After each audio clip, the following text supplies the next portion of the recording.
جن کے والدین چلے گئے دنیا سے، نہیں کر سکے خدمت، نہیں ان کو راضی کر سکے. کئی ایسے بھی لوگ ہوتے ہیں جن کے ماں باپ جو ہیں ناراض ہی چلے جاتے ہیں، اور انہیں احساس اب ہوتا ہے کہ یہ میں نے کیا کیا، کیونکہ والد ناراض تو رب ناراض. یاد رکھیے گا، یہاں تک سیدی اعلیٰ حضرت نے لکھا کہ ماں باپ کا جھگڑا ہو جائے نا تو ایسا نہیں کہ والد کی فیور میں ماں سے لڑ رہے ہیں یا ماں کی فیور میں والد سے لڑ رہے ہیں. کسی کے ساتھ بچے کو لڑنے کی اجازت نہیں ہے، وہ ادب کا دامن وہاں بھی نہیں چھوڑے گا. لیکن اب ماں باپ چلے گئے تو علماء نے لکھا کہ اس کا طریقہ یہ ہے کہ اب اولاد خوب والدین کے لیے ایصال ثواب کرے، دعائیں مغفرت کرے، نیکیاں کر کر کے انہیں ایصال ثواب کرے. اچھا نیکیاں صرف پیسوں سے نہیں ہوتی. غریب لوگ کہتے ہیں ہم مسجد بنا، مسجد صرف مسجد ہی تھوڑی ہے. آپ قرآن پڑھیں نا، آپ نماز پڑھیں، آپ ذکر و اذکار پڑھیں، ان کی قبر پر جائیں، جا کر یاسین شریف انہیں سنائیں. پرابلم یہ قرآن بھی تو پڑھنا نہیں آتا نا، خوب ایصال ثواب کرو. اللہ کی رحمت سے امید ہے کہ جو بچہ اپنے والدین کے لیے دعائیں مغفرت کرتا رہے، ایصال ثواب کرتا رہے، اللہ پاک ان کی روح کو ان سے راضی کر دیتا ہے، فرما برداروں میں شامل کر لیتا ہے. تو ابھی بھی اگر جن کے والدین چلے گئے ہیں، دیکھو اب ان کے لیے اپنی بقیہ زندگی ان کے لیے دعاؤں میں گزارنی. قرآن پاک کی کتنی پیاری دعا ہے والدین کے لیے، اللہم ارحمہما کما ربیانی صغیرا. اس دعا کو یاد کریں اور پڑھتے رہے نماز کے بعد کہ اے اللہ ان پر ایسے رحم فرما. اللہ نے قرآن میں مجھے اور آپ کو سکھایا ہے کہ دعا کیسے کرنی ہے. اے اللہ ان پر ایسے رحم کر جیسے انہوں نے بچپن میں مجھے پالا، مجھ پر رحم کیا. یہ والدین کا احسان ماننے کا حکم قرآن دے رہا ہے، مگر ہم ہیں کہ نہیں مانتے. تو خدا را میرے وہ بچوں جن کے والدین حیات ہیں، تم خوش نصیب ہو. یقین کرو تم خوش نصیب ہو کہ اتنی بڑی نعمت موجود ہے. یہ وہ عظیم ہستیاں ہیں کہ حدیث پاک کا مضمون ہے جو اپنے والدین کو محبت کی نگاہ سے دیکھے انہیں حج کا ثواب عطا کیا جاتا ہے. تمہارے گھر میں ہے حج کا ثواب، مگر محبت کی نگاہ بھی تو چاہیے نا. والدین کو دیکھتے ہیں تیز نظروں سے، ڈرانے والی نظروں سے. تف ہے اس اولاد پر کہ ماں جس بیٹے سے بات کرنے میں ڈر رہی ہو کہ بات کروں گی تو لڑے گا، بیٹی سے بات کرنے میں ڈر رہی ہو کہ بات کروں گی تو الجھے گی. وہ بیٹی اور بیٹا کس کام کے کہ جن سے ماں باپ بات کرنے میں ڈرے. ارے ماں بات کرے، والد بات کرے تو ادب کے ساتھ جی لبیک حکم، یہ انداز ہمیں شریعت سکھاتی ہے. مگر یہ نہیں سوچتے اولاد آج کی. تو خدا را سب سے زیادہ حق ہے ماں باپ کا. آدھی رات کو دوست فون کرتا ہے، یار گاڑی خراب ہو گئی، پچھلے دنوں بارش ہوئی تھی نا، یار موٹر سائیکل پانی میں پھنس گئی، ارے ابھی آیا، جان حاضر. دوست کے لیے تم آدھی رات کو جا سکتے ہو. والد کبھی کہتے بیچارہ رات کو بیٹا ذرا دوائی لے آؤ، ارے ابو صبح بات کریں گے، آپ بھی پتہ نہیں رات کو فرمائشیں کرتے ہو. ماں کہے بیٹا پانی پلا دو، امی بہت تھک گیا ہوں. تمہارے پاس ماں باپ کے لیے ٹائم نہیں ہے. خدا کی قسم یہ خدمتیں کام آئیں گی. ماں باپ پتہ کیا ہستیاں ہیں. ہم کہتے رہتے ہیں امی دعا کر دو، ابو دعا کر دیں، یہ الگ بات ہے. جو دل سے دعا نکلتی ہے نا، ہم کہیں نا، مگر خدمت ایسی کرو کہ والد خود ہی ہاتھ اٹھا کر دعا کرے، یا اللہ میرے بیٹے کو بخش دے، میرے بیٹے کے مشکلیں آسان کر دے. ماں ہاتھ اٹھا کر اللہ کی بارگاہ میں دل سے دعا کرے. بھول گئے وہ واقعہ کہ ماں نے دعا کی تھی تو کسائی کو اللہ نے حضرت موسیٰ کا جنت میں پڑوسی بنا دیا. یہ ہے ماں کی دعا، والد کی دعا. اور والدین کی دعا اولاد کے حق میں بنی اسرائیل کے انبیاء کی طرح قبول کی جاتی ہے. مگر کام بھی تو ایسے کرے نا کہ وہ دعا دل سے نکلے. ہم کہتے ہیں ابو دعا کرنے بیچارہ کر دیتا ہے، دل پہلے ہی دکھا ہوا اس کا. یہ نہیں، میں نہ کہوں، کام ایسا کروں کہ وہ دل سے دعا کرے. تو خدا را اپنے والدین کی قدر کیجیے. جس کے والد زندہ ہے نا ان کا ہاتھ چومیں، جائیں ان سے کہیں کہ آپ کا بہت شکریہ، میں جو کچھ ہوں آج آپ کی وجہ سے ہوں. ادب کرو اپنے والد کا. پوچھو ان سے جن کے والد چلے گئے، بہت یاد آتے ہیں، ان کی شفقتیں، ان کی محبتیں سب یاد آتی ہیں. ایک جملہ والد کہہ دیتا تھا نا، بیٹا گھبرانا نہیں میں ہوں، یہی بہت تھا. یہ دل اتنا بڑا کر دیتا تھا. مگر اب وہ سر پر سایہ دار درخت نہ رہا، اب دھوپ ہے اور ہم ہیں.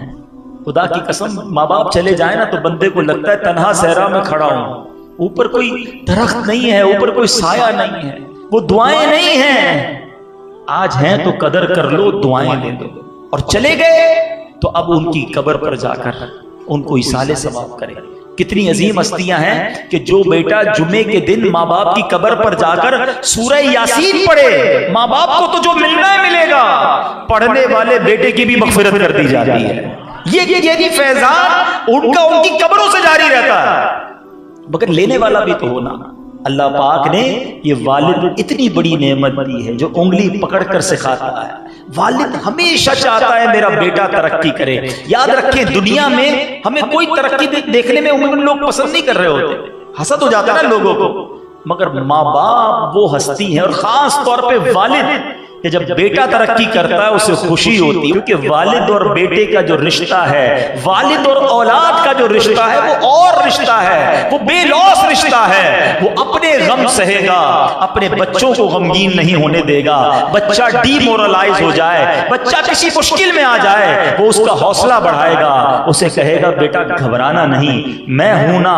حالانکہ وہ خود بھی گھبرایا ہوا ہے، وہ خود بھی ٹینشن میں ہے. ارے باپ بتاتا ہی نہیں گھر میں کہ میرے اوپر کتنی پرابلمز آئی ہوئی ہیں. اسے پتا ہے بچوں کو بتاؤں گا، بچوں کی ماں کو بتاؤں گا، سب ٹینشن میں آ جائیں گے. ان کو ٹینشن میں ڈالنے کی کیا ضرورت ہے؟ ارے میں ہوں نا، میں برداشت کر لوں گا. کبھی قرضے اٹھاتا ہے، کبھی مشکل زندگی گزارتا ہے، اپنے بچوں پر آنچ نہیں آنے دیتا. مگر اب بچے کی جب باری آتی ہے، جب بچہ جوان ہوتا ہے اور والد بوڑھا ہوتا ہے، ایک سٹیج آتا ہے کہ اب بچے کی باری آتی ہے کہ وہ ان کی خدمت کرے.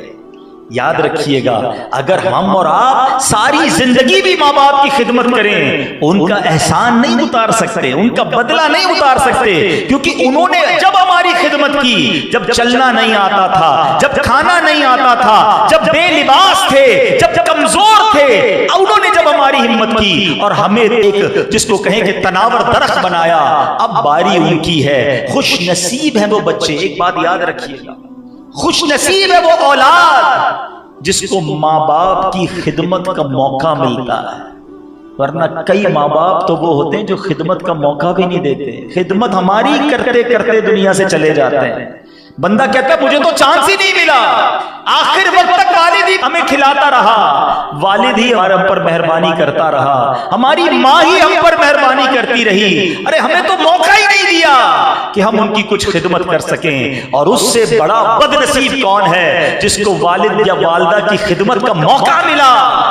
عرب کہتا ہے یہ بوڑھا بوڑھی کی وجہ سے پریشان ہو گیا، اتنے پیسے باپ پہ خرچ کروں، اتنے پیسے ماں پر خرچ کروں.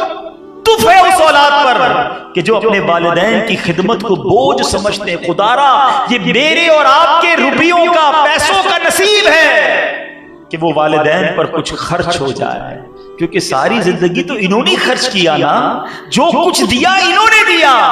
اور اب اگر باری مل جائے، موقع مل جائے تو اس کو سعادت سمجھنا چاہیے.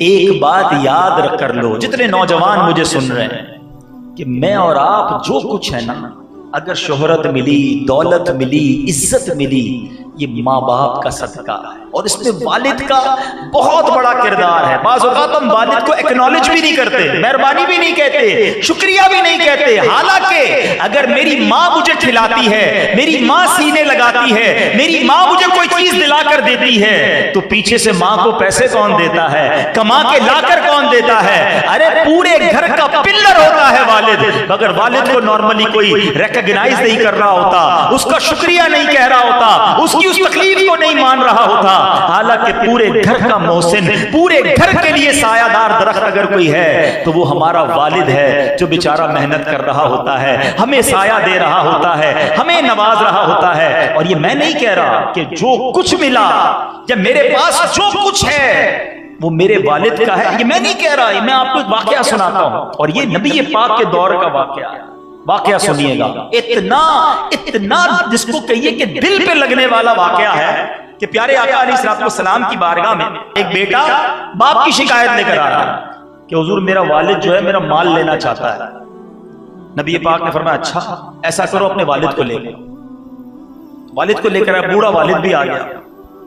تو نبی پاک نے فرمایا تمہارا بیٹا کہتا ہے کہ تم اس کا مال لینا چاہتے ہو. عرض کی حضور ذرا اس سے یہ بھی تو پوچھے مال لے کر کرتا کیا ہوں؟ اس سے پیسے مانگتا ہوں، اس کے بعد ان پیسوں کا کرتا کیا ہوں؟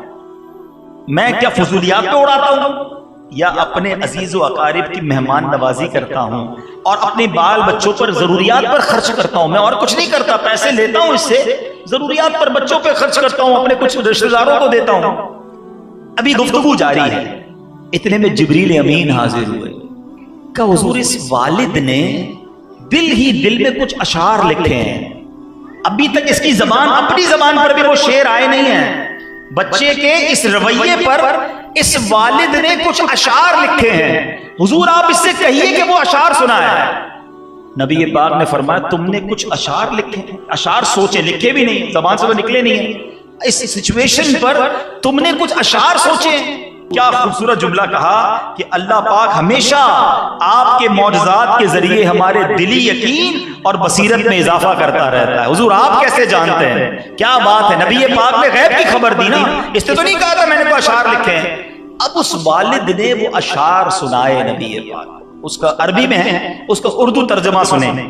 والد کہتا ہے میں نے تجھے غذا پہنچائی جس سے تو پیدا ہوا، تیرا بار اٹھایا جب تو ننھا تھا، میری کمائی سے تو بار بار سیراب کیا گیا، جب کوئی رات بیماری غم بن کر تجھ پر اترتی تو میں تیری بیماری کی وجہ سے رات بھر جاگتا رہتا، میرا دل تیرے مرنے سے ڈرتا، حالانکہ مجھے خوب معلوم تھا کہ موت تو یقینی ہے اور سب پر مسلط کر دی گئی ہے، میری آنکھیں یوں بہتی کہ وہ مرض جو رات کو تجھے ہوا تھا نہ کہ مجھے، ایسا ہوتا کہ مجھے ہوا ہے، یعنی بیمار تو ہوتا تھا، تکلیف مجھے ہوتی تھی، میں بے چین ہو جاتا، میں نے تجھے یوں پالا، اور جب تو پروان چڑھا اور اس حد تک پہنچا کہ مجھے امید لگی کہ اب تو میرے کام آئے گا، تو تو نے میرا بدلہ سختی و بد زبانی سے دیا، گویا ساری زندگی تو مجھ پر فضل و احسان کرتا رہا، اے کاش جب تو اپنے والد ہونے کا حق کا لحاظ نہ کیا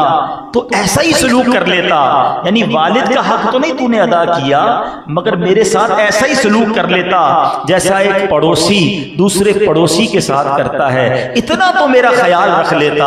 اللہ اکبر۔ اس دکھیارے باپ نے جب نبی پاک علیہ الصلوۃ والسلام کو یہ اشعار سنائے، سنو میرے آقا رحمت للعالمین صلی اللہ علیہ وسلم کی آنکھوں سے آنسو جاری ہو گئے۔ نبی پاک نے بیٹے کا گریبان پکڑا، اللہ کے حبیب کا یہ انداز نہیں ہوتا، مگر اس نوجوان بیٹے کا گریبان پکڑ کر اللہ کے حبیب فرماتے ہیں انتا و مالک لابیکا، تو اور تیرا مال سب تیرے باپ کا ہے۔